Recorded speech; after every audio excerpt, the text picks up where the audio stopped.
এটা আপনার আমাদের সবচেয়ে গর্বের। আমি সবাইকে নিয়ে একটা শান্ত বাংলাদেশ করতে চাই। আমার সনাতন ধর্মের দাদা দিদিদেরকে বলতে চাই, বিগত সরকারের লোকজন যেটা করে গিয়েছে এই রাজনীতি আর হবে না, কাউকে করতে দিব না।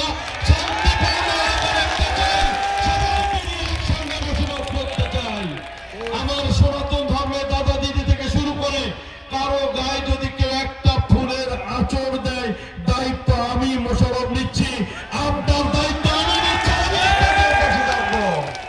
আমি সেই সঙ্গে দায়িত্ব নিচ্ছি আমার নির্বাচনী এলাকার মানুষের।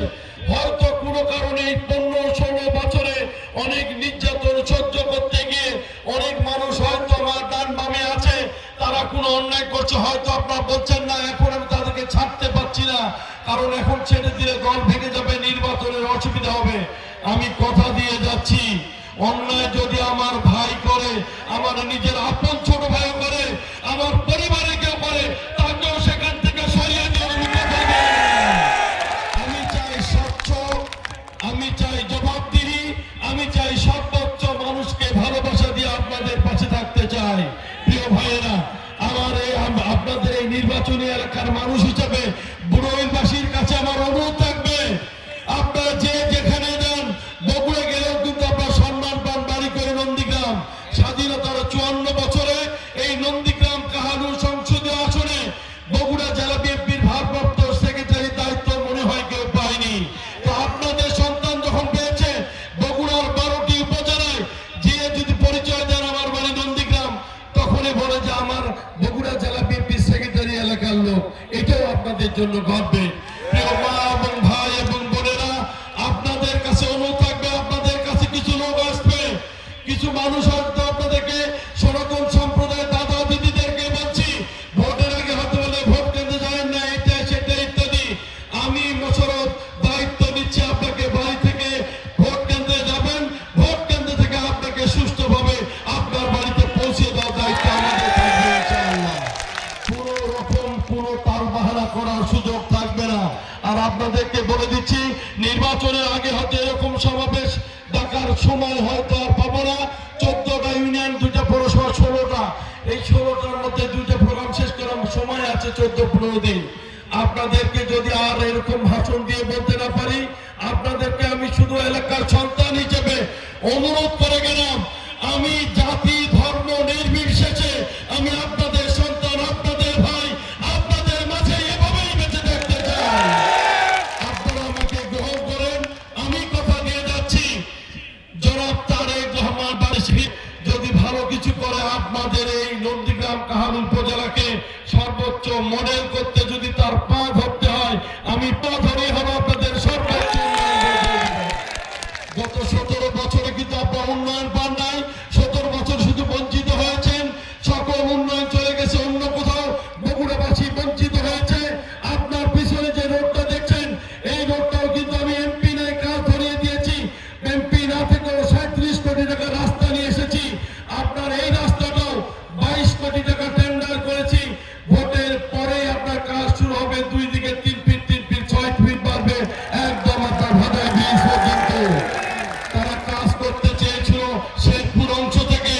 আমি শেরপুর অংশ, আমি বলেছিলাম আমার এলাকার বেশি অবহেলিত শেরপুরে এমপি ছিল, 3 ট্রাম সরকার ছিল, ওইখানে কাজ শুরু হলে ওই কৈগাড়ি থেকে ভাটায় বীজ সবার আগে কাজ শুরু করতে হবে। ইনশাআল্লাহ কাজ শুরু করে ইনশাআল্লাহ আপনাদের পাশে থাকবো। এই নন্দীগ্রামে আপনারা দেখেন হামিদ বাজারচু, আপনাদের হচ্ছে আমাদের ধুমদারের রাস্তা দিয়েছি, ওখান থেকে শুরু করে বড় পুকুরের রাস্তা দিয়েছি। আমি মনে করেন আপনাদের দাসগ্রাম থেকে বালিয়া রাস্তা যে অল্প একটু শর্ট ছিল, সেটাও কয়েকদিন আগে উদ্বোধন করেছি। আপনাদের এই যে বান্দির পুকুরের রাস্তা উদ্বোধন করেছি। আশেপাশে চণ্ডীপুর সনাতন ধর্মের গ্রাম, সেখানেও প্রায় 44 লক্ষ টাকা রাস্তা দিয়েছি। এই এলাকার মসজিদ, মাদ্রাসা, মন্দির, হাই স্কুল, কলেজ, সবটা জায়গায় আমার অনুদান পৌঁছে গিয়েছে। সময় ছিল অল্প। আর যদি সরকার বিএনপি থাকে, আমার নেতা তারেক রহমান, আমাদের নেতা তারেক রহমান, আর সেখানে যদি এমপি আমরা হতে পারি, তাহলে বগুড়ার উন্নয়নটা কিভাবে হবে আপনারা মনে করেন? এই 17 বছরে আমাদের ছেলে মেয়ে অনার্স মাস্টার্স করেছে, চাকরি পায় নাই, শুধু বগুড়ার নামে দেখেছে, হিন্দু বৌদ্ধ খ্রিস্টান দেখেনি বাড়ি করে বগুড়ায়, চাকরি হবে না। এই আমার সনাতন ধর্মের দাদা দিদিদেরকে একটা উদাহরণ দিয়ে শেষ করতে চাই।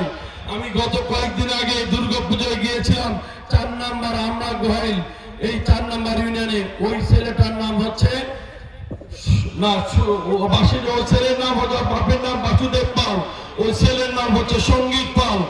আমাকে শুধু সে বললো যে দাদা আমি পরীক্ষা দিয়েছি, পাল মানে নিশ্চয় সনাতন ধর্মের। তো বলে দাদা আমি জীবনে যত পরীক্ষা দিয়েছি সব পরীক্ষায় প্রথম হয়েছি, কিন্তু এমন দুর্ভাগ্য যে বিএনপি সরকার ক্ষমতায় নাই, এই সময়টা লেখাপড়া শেষ হয়েছে। আমি যেখানে গিয়েছি 4 বারে সব পরীক্ষায় টিকে যাই, কিন্তু যখনই প্রশ্ন করে সবার শেষে আসে রিটার্ন ভাইবা সব জায়গাতে টিকে যায়। সেখানে গেলে বলে বাড়ি কই, বলে বগুড়া, বলে ভাই চাকরি হবে না। 4 বার ফেরত দিয়েছে, 5 বারের বার এসআইতে টিকেছে। এসআই টিকার পর তখন তাকে জিজ্ঞাসা করেছে বাড়ি কই, তখন ও বলেছে আপনি কি বলবেন, আমি তো অভিজ্ঞতা হয়ে গেছে, আমার বাড়ি বগুড়া, আমি সনাতন ধর্মের, আমি আওয়ামী লীগ করি, আমাকে চাকরিটা খুব দরকার। অফিসার শুনে বলতে চাই এগুলো কেন বলছেন? তো বলে যে এইগুলো তো প্রত্যেকবার বলেন, এটা মুখস্থ করে আসছে, এবার ভালো ছাত্র আর কি মুখস্থ করবো? আমার অপরাধ কি? আমি সনাতন ধর্ম, আমার অপরাধ কি? আমি বগুড়ার মানুষ। বলেছে বাবা তুমি সব বুঝে গেছো, চাকরি দেওয়ার ক্ষমতা আমার নাই। কেন? আর বগুড়া। তখন বলেছে আমি সনাতন ধর্মের মানুষ, আমি আওয়ামী লীগ করি। তো বলেছে বগুড়ায় কি আবার আওয়ামী লীগ আছে? মানে হাসতে হাসতে ওনাকে বের করে দিয়েছে। এই 17 বছরে যে বঞ্চিত হয়েছেন, যদি আমার বিএনপি ক্ষমতায় আছে, এই যারা শিক্ষিত বেকার যুবক আছে, আমি কথা দিয়ে যাচ্ছি বগুড়াতে মিনিমাম 1 থেকে 1.5 লক্ষ শিক্ষিত বেকার যুবক যুবতীদের সরকারি চাকরি হবে ইনশাআল্লাহ। আপনার সন্তান যদি একটা চাকরি পায়, আপনার 6 জন মানুষের ভরণ পোষণ করতে পারবে। প্রিয় ভাইরা, আর আমি যে কয়েকটুকু সময় এমপি থেকে যাবো জানেন, 4 মাস পরে শপথ নিয়েছি, 6 মাস পরে করোনা এসেছে, 2.5 বছর করোনা চলেছে, 1 বছর আগে আমাকে পদত্যাগ করতে হয়েছে। আমি সময় কিন্তু ততটুকু পাই নাই। এই চলাকালীন সময় দেখেন আপনার বাড়ির সামনে পথ করে এই 4 তলা 3 তলা বিল্ডিং গুলো উঠছে। অন্য এমপির কাছে গেলে আগে মাসোয়ারা দিতে হয় যে কত দিবেন, তারপরে বিল্ডিং নিয়ে যায়। ওই মসজিদ মন্দিরে টাকা দিতে গেলে 20% কাটে। আমি মোশাররফ আপনাদের কাছে বলে যাচ্ছি, এই নন্দীগ্রাম কাহারু নয়, বাংলাদেশের কোন মানুষ যদি বলতে পারে মোশাররফের থেকে 10 টাকা পাবে, আমি মোশাররফ কোনদিন রাজনীতি করবো না। আপনাদেরকে ক্লিয়ার বলে গেলাম। এর চাইতে স্বচ্ছতা আপনাদেরকে কি দিতে পারবো? তাই আপনাদেরকে বলছি, আপনাদের সন্তান হিসেবে সর্বোচ্চ সহযোগিতা নিয়ে আমি আপনাদের পাশে রাখবো, এবং কথা দিচ্ছি আমাদের সরকার ইতিমধ্যেই কিন্তু আপনাদের জন্য ফ্যামিলি কার্ড এবং কৃষি কার্ড করেছে, যেটা আগামী দিনের উন্নয়নে, এই যে আমার মা বোনদের জন্য। আপনারা চেয়ারম্যান মেম্বারের কাছে যান, সিরিয়াল ধরতে হয়, অনেক মেম্বার চেয়ারম্যানরা খারাপ আচরণ করে, সবাই তো একরকম নয়।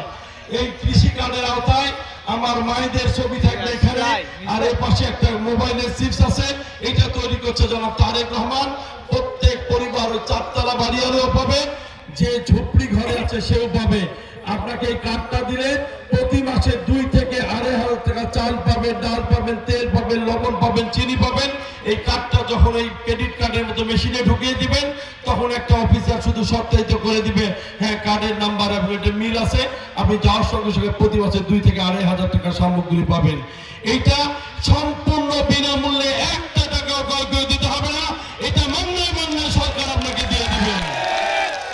এখন আমার বাপেরা ভাবতেছে, আমার ভাইয়েরা ভাবছে কে সব তো বলে করে দিয়ে দিল, আমাদেরটা কি থাকলো? হ্যাঁ আপনাদেরও আছে কার্ড। দেখেন 2 কালার, একটা সবুজ, একটা হচ্ছে বেগুনি। এই সবুজ কার্ডটা তো কৃষকের ছবি থাকবে, একটা চিপস থাকবে। এই চিপসের মধ্যে যখন আমি মেশিনে আর যখন ইউরিয়ার দাম বাড়ে, তখন কি বলে জমি আছে 5 বিঘা, যায় দাবি করে আমার 27 বিঘা জমি আছে, 10 বস্তা সার দাও। অফিসার তো মুখের দিকে তাকায় দেখে, শার্ট প্যান্ট ভালো মনে হয় দিয়ে দেওয়া যায়, কিন্তু তো ভয় থাকে, এক দিয়ে ফোন লাগায়, ওরে দিয়ে ফোন লাগায়। কিন্তু এই কার্ড হলে আর পারবেন না। আপনার জমি যতটুকুই আছে আপনি মেশিনের মধ্যে দিলে ওই কার্ডে বলে দিবে যে আপনার জমি কতটুকু আছে, ঠিক সেই অনুযায়ী আপনি ইউরিয়া পাবেন, ড্যাপ পাবেন, পটাশ পাবেন, এমওপি পাবেন, আপনি কীটনাশক পাবেন, বীজ পাবেন। এগুলো নিয়ে আপনি বাড়িতে চলে যাবেন, কেউ আপনার থেকে 10 টাকা চার্জ লাগাবে না। এই কার্ডটাই করছে আমাদের প্রিয় নেতা জনাব তারেক রহমান।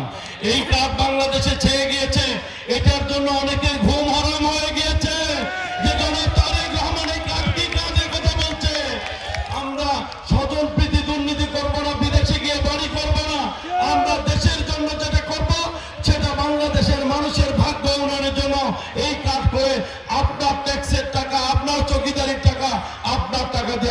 আপনাদেরকে বুঝিয়ে দেব ইনশাআল্লাহ।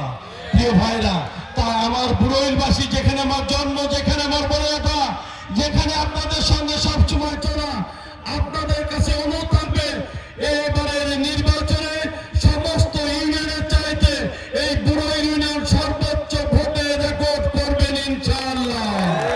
তাই আপনাদের কাছে আমার অনুরোধ থাকবে আগামী জাতীয় সংসদ নির্বাচন আমরা ধানের শীষে ভোট পেটে ভাত খাবো, ধানের শীষে ভোট দিব। 12 তারিখ সারাদিন ধানের শীষে ভোট দিন। আর আমি আপনাদের উদ্দেশ্যে বলে গেলাম, আমরা সবাই যেন বন্ধুত্বপূর্ণ আচরণ থাকে। ওই যে যারা ব্যস্ত দেওয়ার নাম করছে, তারা ব্যস্ত দেওয়ার মালিক না, ব্যস্ত দেওয়ার মালিক আল্লাহ, দোজখ দেওয়ার মালিক আল্লাহ। সুতরাং সবাই প্রস্তুত থাকবেন, আমরা আমাদের দায়িত্ব